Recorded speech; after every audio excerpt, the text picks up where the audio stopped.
Ladies and gentlemen, this is Dr. H. I'm your host for tonight, and we are so ecstatic to have you on the call.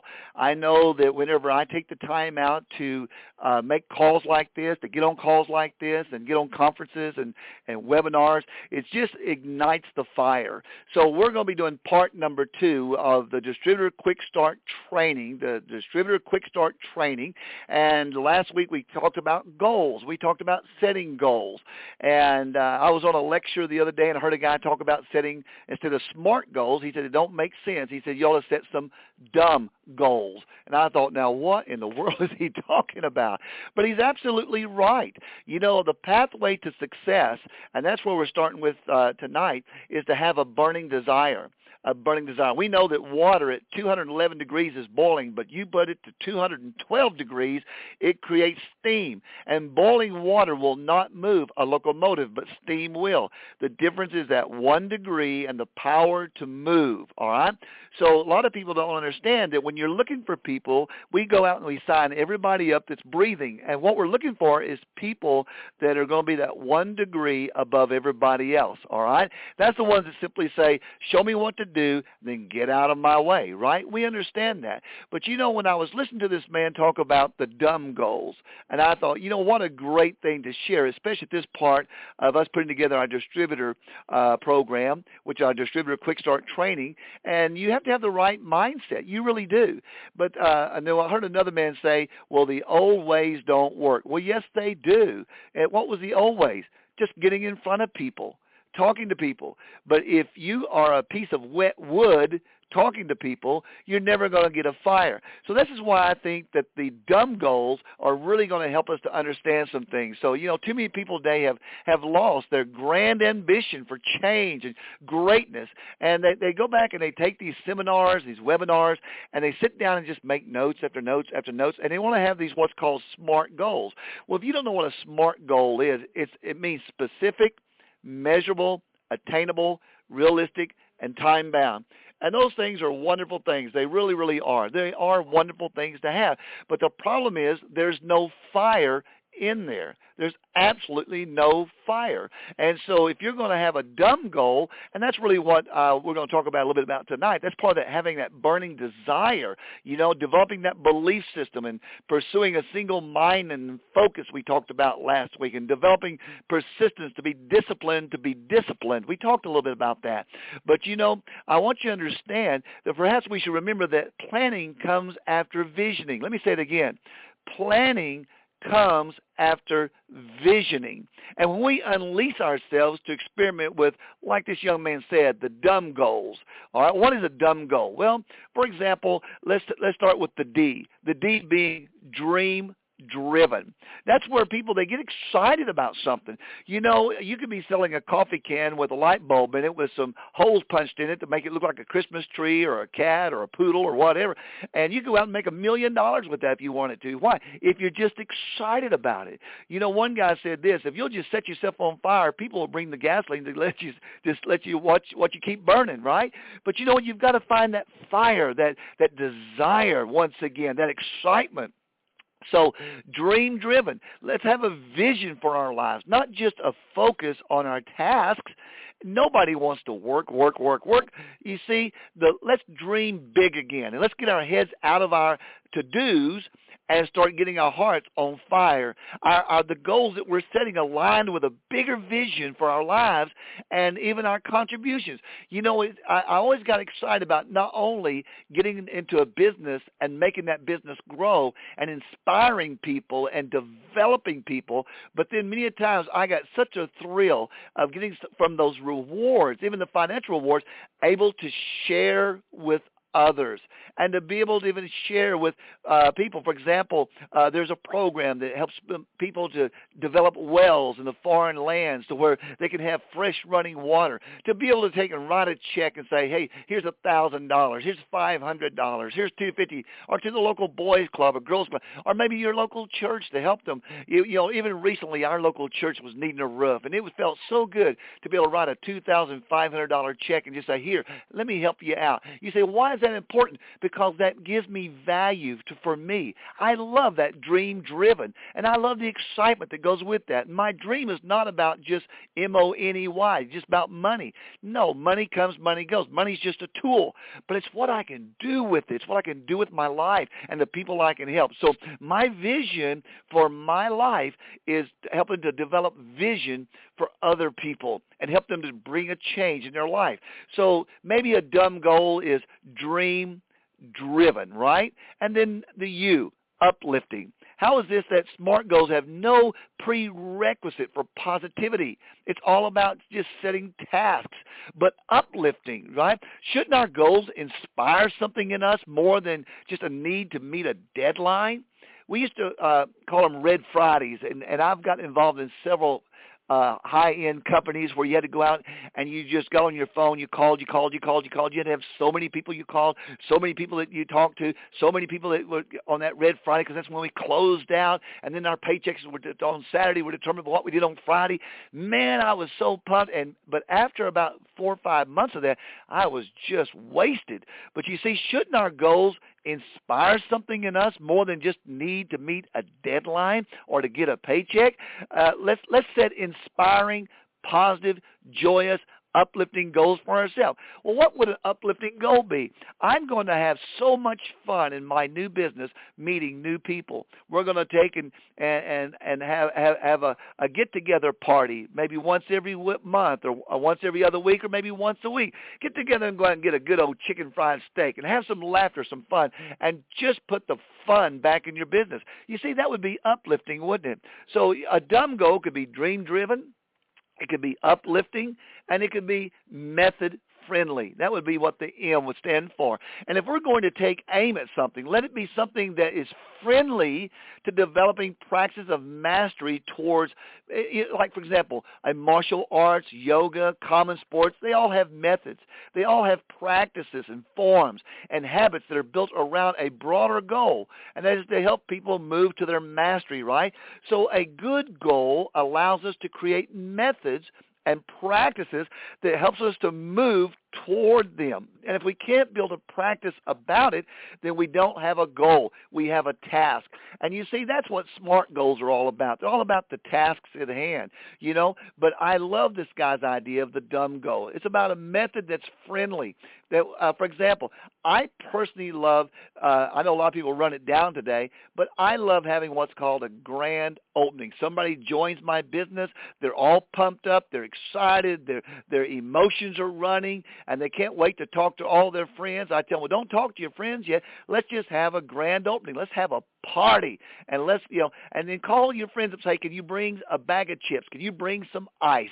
Can you bring some napkin? Hey, I'm going to celebrate my grand opening. See, that's why I love a grand opening concept better than a PBR, a private business reception. And I would tell people, hey, listen, when you come, we're going to come in Hawaiian style. I have everybody wear a Hawaiian shirt. In other words, we kept it method friendly. And when people got together, I just toss a DVD to somebody and say, can you put that in and push play? And all of a sudden they say, yeah, well, guess what? That's all we're doing. We're having a party, and we're pushing play, and then we're going to move some product and invite people. It's all about fun, right? So if you're going to take aim at something, let it be something that's friendly and develop practices of mastery that anybody could master what you're doing in just a few simple things, right? And then I like the B for behavior triggered. So we've got dream-driven, uplifting, method-friendly, and behavior triggered. This is our dumb goals, right? So when we set a goal, we should create a behavior trigger. Let me say it again. When you set a goal, you should create a behavior trigger that reminds us why we're chasing it. For example, if we want to be a better parent, then we can set a behavior trigger to accomplish it like a rule, so that when we pull into the driveway at night, our first thought is to take a moment to center ourselves, find a calm, loving place within ourselves, that space where we need to be, and then enter into the house. Don't carry the day with you. You know, it's amazing. My girlfriend had a really bad day the other day, and it was just like it was just overwhelming her. And so I told her when we got together, stop, close your eyes, take a big, deep breath, let it out. And I said, because you've clocked out. You're over. And that's what we have to do. I've had to learn to do that too. Sometimes we carry all of the pressure of the day right into a marriage or into a relationship or into a room with our children. When you get home, take a moment to stop and just realize that everything needs to become behavior triggered. Find that calm space before you enter into your house. Or it could be a goal that is to become healthy. And the trigger can be that every time that you drop the kids off, maybe to school, or you drive to the health food store, you drop them off, you go to the health food store, or you drop them off, you go to the gym. But a trigger means if I'm already doing A, that I'm going to add behavior B right after it in order to habitually move myself toward my goal. So if I have a task, then I want to take that task. When I do that task, I want to automatically inspire a behavior that's going to move me to my goal. It's a reminder and an activator. Write that down. Trigger A is the activator, and trigger A is the reminder, and trigger B is the activator. So in other words, like I said, if you're going to take and drop the kids off, that was the task. But then I'm going to take some time out to go for maybe a speed walk around the park, or I'm going to take and meditate, or whatever it is. In other words, it reminds you to have a behavior with it. So doesn't all this sound a whole lot more inspiring and helpful than just being specific, measurable, attainable, realistic, and time-bound? So, and I appreciate getting on the calls of other people and learning things and inspiring things and then taking that like a baton and passing it over to someone else. So let's back up to our once again, what it means to be a distributor quick start training. I always told you it's about a mindset. Remember, we talked about a plan of action. We talked about needs, wants, desires, and secret desires. We talked about setting goals that were specific, measurable, written, challenging, timed, and meaningful. But the one thing that I've learned that's missing, even though those are great basic concepts, what's missing is the fire, the excitement. I mean, it's like when you meet someone for the first time and you go out on a date with them, you can't wait to meet them again and go out with them again. Unlike a lot of people I know that's gotten married, and after a few years, it's like they dread even going home. Listen, they've lost that burning desire. So here's what I suggest you do. I suggest that you sit down, look at your life, and you say, man, my business is at a lull. It's at an all-time, down. Well, then find a way to ignite yourself. Get excited about it again. People love excitement, right? So have that burning desire. I would tell people that are in a marriage relationship, if they say, well, we just don't do anything fun anymore, I would say, why not? Schedule it. Do it. Get out there. I mean, if it means if the kids get out of school at 3, you meet at 2:30, you spend 30 minutes together and become kids yourself with each other. Just have a great time. So, in other words, you can create a burning desire again. And you have to develop that belief, not only in the industry, in the company, the products, but even in yourself. And then you got to pursue that single-mindedness and that focus. You have to understand that some people go out there and try to do so many things that maybe 4 or 5 or 6 different MLM companies, they try to treat it like a trot line. They'd be better off to find the one thing, the one company that really sets them on fire, that they are excited about, and just go out and do that one thing, all right? In other words, pursue single-mindedness and focus. It's no difference in a relationship. It wouldn't do you no good to go out here and chase 4 or 5 people. If you really want a meaningful relationship, you're going to find that one and focus on that one and be single-minded. It's no different for a business. And then develop persistence and discipline. You see, and what is that? Like attending these training classes, listening need to be done. And it's no different in a business or in a relationship. Somebody has to be the diamond in that, business. Somebody has to be the diamond, which is the CEO needs to be the diamond, the one that goes out there. And I've got a whole different program on taking the word diamond. Well, ladies and gentlemen, we had a little bit of technical difficulty there. For some reason, my phone line, my landline dropped, but we're back on. And we're going to just keep this call rocking and going right now, all right? So here's what I want you to understand. You must have that burning desire, develop a belief, pursue the single-mindedness and focus, develop persistence and discipline, and then apply what you've learned. right? You have to apply it. Start from right where you are. There are no excuses, only results from our activities, right?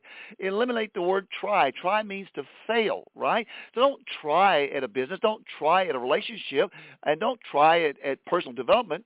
Go out and do it, right? Then visualize your success. Whatever the mind of a man can conceive and believe, it can achieve. Let me say it again. Whatever the mind of a man can conceive and believe, it can achieve. It's really a master plan, isn't it, all right? So whenever you think about this, all of my activities must be, income-generated activities or recruiting activities or reselling or selling of product. We understand that, but you have to understand that 3% of all the people out there today, that's the eagles. That's the ones that want to go out and build a business. But that means that 97% of the people out there aren't really going to do a lot with anything. So what do? You have to understand that you need to become part of that 3%. And we talked about what do you do to get started. And this is what I really want to conclude with tonight, is that the first thing you want to do to get started is you want to go into an agreement with the company, an agreement with yourself, an agreement with your group, right? And, for example, if you're set up for an automatic annual renewal option or you've got a monthly renewal option, go ahead and engage in that. Set up maybe that auto ship, whatever it is you got to do. And then number 2, there are product and sales aids that we need to order. There are things you need to hand out. For example, your business cards. It might be a brochure that you put together or even a postcard, but you need to have these on you at all times, right? So how do you get started? You get started by joining the company. Number 2, you get your product and sales aids together. It might be a PowerPoint. I love PowerPoint because I always take my PowerPoint down to the local printer and have them print that out. And when they print that out for me, I put that in a flip chart. I love working with a flip chart. Even today, I get better results with that than ever before. And then number 3, you got to develop, I know people are against it, develop your prospect list. But ladies and gentlemen, every time I collect a business card, every time I talk to people, if I go out to eat, and everybody knows I love to go to Applebee's, right? Well, I always carry a whole lot of business cards with me, and I ask them, say, look, do you have a card? Here's my card. And I collect that. What am I doing? I'm developing a warm market prospect list, right? Well, what is a warm market prospect list? Well, it's simply maybe someone's dissatisfied, but maybe in their field they're dissatisfied with their job, but maybe it's someone that's ambitious. Maybe it's someone that's positive and open-minded. Maybe it's someone who's excited, enthusiastic. Maybe it's someone that just is good at starting a conversation, or they're self-starters, in other words, or they're goal-oriented. Maybe they're VIP. You know what I'm saying? So what do? Here's the first thing you do when you start meeting people, when you're going to develop your prospect list, is you need to eliminate your prejudgment from your process. Eliminate your prejudgment from your process. I've heard of the 3-foot rule. I've heard of the 1-foot rule, the no-foot rule. But in other words, you can ask them, hey, do you know of anybody that's in pain? Or are you happy with your job? Where do you work at? How long have you been there? Wow, do you like doing that? Is that what you will see yourself doing the rest of your life? It's just a conversation is all it is. So what you want to do is just strike up a conversation. In order to get your new business off to a successful start, you'll have to need to engage in 3 basic activities. And I want to give those to you before I close out. I've got 9 minutes. Here we go. Number 1, use the products. Okay? So establish your belief in your products. For example, hey, listen, I want you to hear about a vitamin that I take. Now, why I take that vitamin? Here's my story. Remember, stories sell, facts tell. But when people hear your story, then they're going to want to know a few of the facts. So I have all that ready to go, ready to hand out. Why? Because you need to establish your belief system. I tell people, I will not go a day without these products right here. And I show them. I've got them in my car. I've got them at my office. I've got them at my home. I won't go a day without these products. And they go, really, what are these products? You see, they feel and hear the love that I have, the inspiration, the fire that I've got about this. So that, in other words, that whenever you establish your belief in your products, that builds your personal story. It sets an excellent example. And your distributors that you bring into your business will need to do the same thing.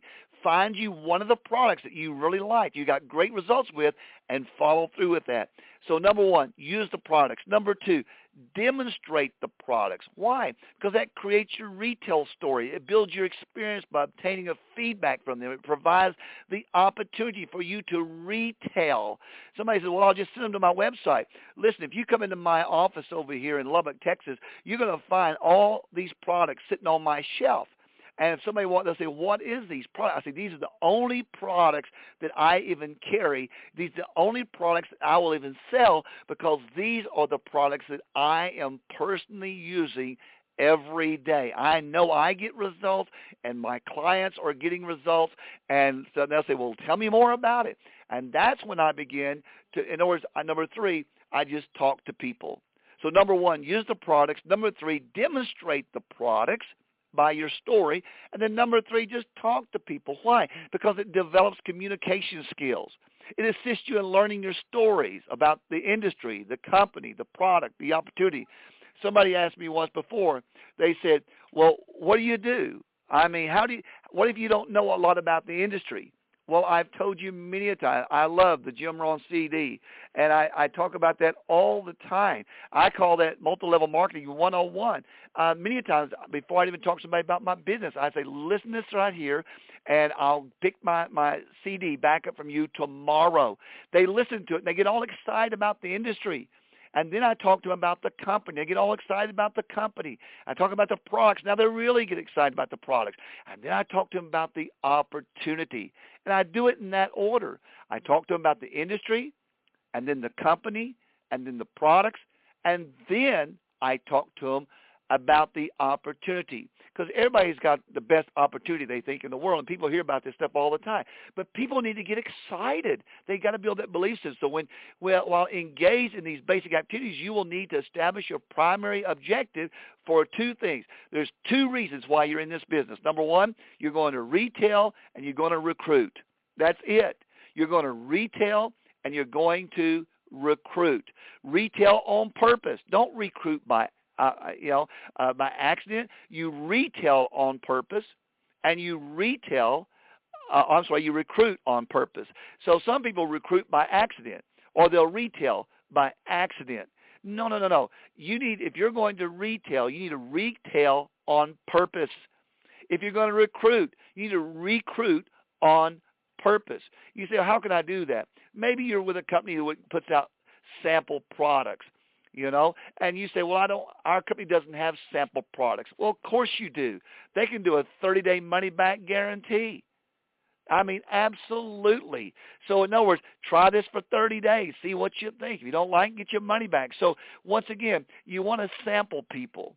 And if you do have a product that you can sample and they can get an experience from that product in a few days, then you want to take and give them 3 samples, and you want to turn back around, follow back up in your 48-hour follow-up, and then say, listen, you want to give the product a try for 30 days? Absolutely. Money-back guarantee. In other words, you're going to retail on purpose, and that equals retail profits.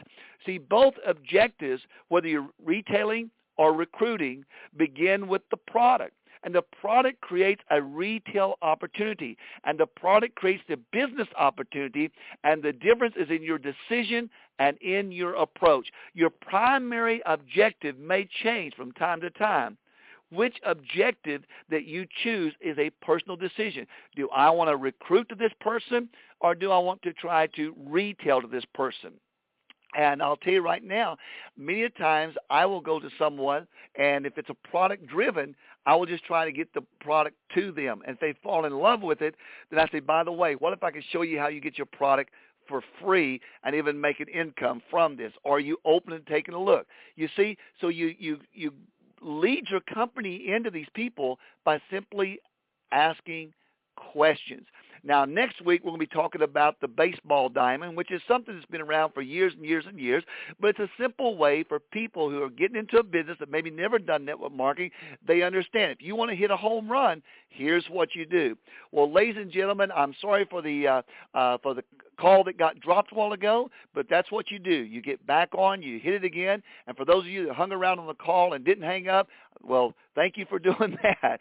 But I hope that maybe you understand this is part 2 of the Distributor Quick Start training. Next week, we'll start with part number 3. But until then, I wish you the best. Hope something was said that inspired you or made you stop and think. But I hope that when this is over, you'll take some time to take some space to clear your mind and your heart and say, listen, whether I'm going into my family or I'm going into my job or I've got off my job and I'm going in out here to do my multi-level marketing business or whatever you're doing, that you'll just get a brand new outlook. Don't carry the junk from the day into what you're doing and get a fresh start and have a blast doing what you do. Until then, I'm Dr. H, and this call is now officially